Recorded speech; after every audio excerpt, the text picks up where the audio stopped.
મનીષા ચોકડી પાસે અમે 4 ભાઈબંધો ઊભા હતા ગાડી લઈને. કિયા સેલ્ટોસ ગાડી છે, વિધાઉટ નંબર પ્લેટ છે. પોલીસવાળા ભાઈ છે કોઈ એવું કહે છે. એ ભાઈ પોલીસની પ્લેટ લાગેલી હતી આગળ અને પોલીસની લાઇટો લાગેલી હતી ગાડીની આગળ. નંબર પ્લેટ હતી નહીં આગળ પાછળની કોઈ.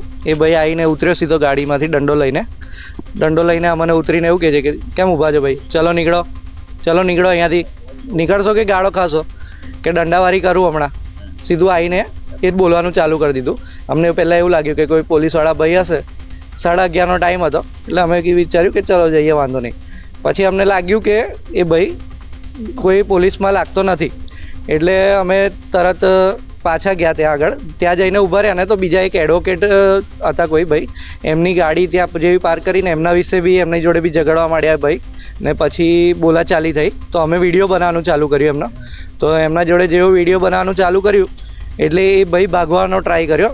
ગાડીમાં દારૂ પીતા હતા એ ભાઈ અને ત્યાંથી જેવો ભાગ્યો ને એવું ગાડી અમે લોકો આગળ ઊભા હતા તો અમારી પર ગાડી ચડાવીને ભાઈ ભાગવાનો ટ્રાય કર્યો. અમે એની પાછળ ગાડી ભગાવી અમારી. તો એ ભાઈ સોસાયટીમાં ઘૂસી ગયા, ત્યાં એનું ઘર હશે. તો જેવા અમે ગલીમાં અંદર ઘૂસ્યા ત્યાંથી એ લોકો દોડતા આવીને અમારી ગાડી પર ચડી ગયા. તમે ગાડી જોઈ હોય તો. અને ત્યાં ઉપર ચડીને પગ મારવા માંડ્યો ગાડી ઉપર. અને જેમ બહાર નીકળ્યા અમે એમ દંડાથી બધાને મારવાનું ચાલુ કરી દીધું. એની સાથે એના પપ્પા આવ્યા, જે પોલીસમાં રિટાયર્ડ પોલીસ ઓફિસર છે એવું કહે છે. એમને પણ આવીને બધાને મારવાના ચાલુ કરી દીધા. એમનું નામ નથી ખબર, કોઈ ઝાલા છે. શું નામ છે?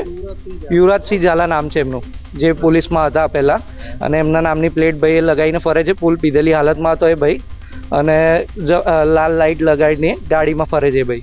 કેટલું યોગ્ય છે? પોલીસ અધિકારી નથી તો પણ આવી રીતે લોકો પબ્લિક પર દાદાગીરી કરે. પોલીસના નામે બીજી વસ્તુ કે આમ આદમી છે એમના પર આવી રીતે બજબરીપૂર્વક કરવામાં આવે છે, શું કાર્યવાહી થઈ છે એમના પર? સાહેબ, કાર્યવાહી તો તમે જોઈ લો કે આપણા જેવો કોઈ બી માણસ હોય, સામાન્ય માણસ હોય, મારી ગાડીમાં હમણાં નંબર પ્લેટ નહીં હોય, પોલીસવાળા શું કરશે? મેં અત્યારે કોઈને મારીને ભાગ્યો હોત તો મને તો મારીને પોલીસવાળા લાવ્યો હોત. મારો વરઘોડો નીકળ્યો હોત અહીંયા. આજે હું પીધેલી હાલતમાં અહીંયા કોઈને મારીને આવ્યો હોત ને તો મારો પોતાનો વરઘોડો કાઢ્યો હોત આ લોકોએ. પણ આ ભાઈએ પહેલાં જ પોલીસની ઓળખાણ આપી દીધી. પોલીસ આવી એટલે અમે જેવી PCR બોલાવી એવી પહેલાં જ એમને એ સાહેબે ઓળખાણ આપી દીધી કે હું પોતે ASI છું એવી ઓળખાણ આપી દીધી એ ભાઈએ. એમાં પોલીસે કોઈ કાર્યવાહી એવી કરી નથી જેવી અમારે જોઈતી હતી. એ પહેલાં તો અમને લાગે છે આવા અધિકારી ઉપર કોઈ કાયદેસર પગલાં લેવા જોઈએ. કોઈ પોલીસ ખાતામાં નથી તો પણ આવી દાદાગીરી પબ્લિક પર કરે છે અને ગાડી ચડાવે એટલે ઇન્ટરનેટનો કેસ બને. પૂરેપૂરી કાર્યવાહી થઈ જોઈએ. પહેલાં તો એ ભાઈ પીધેલા છે તો એમનો જે બી ટેસ્ટ થવો જોઈએ એ પહેલાં થવો જોઈએ, જે અમે ક્યારનું કીધું છે પોલીસ સ્ટેશનમાં. પણ કોઈ જાતની એક્શન લેવામાં આવી નથી હજી. એવું કહે છે કે હજી ટાઈમ લાગશે, એના માટે ટાઈમ લાગશે. પણ હજી સુધી. મારું નામ કૃતિક. આવા જ તમામ લેટેસ્ટ અપડેટ માટે જોતા રહો વડોદરા ટુડે ન્યૂઝ.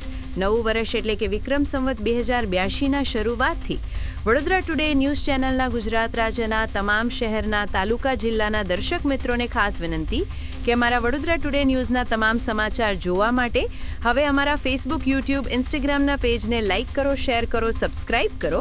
અને કોઈપણ સમાચાર અને જાહેરાત અને તમારા વિસ્તારમાં કોઈપણ જાતની ગેરકાયદેસર પ્રવૃત્તિઓ ચાલતી હોય અને ભ્રષ્ટાચારની પોલ ખોલવી હોય તો અમારા વોટ્સએપ નંબર 9687328624 અથવા તો 9687906224 પર સંપર્ક કરવા વિનંતી.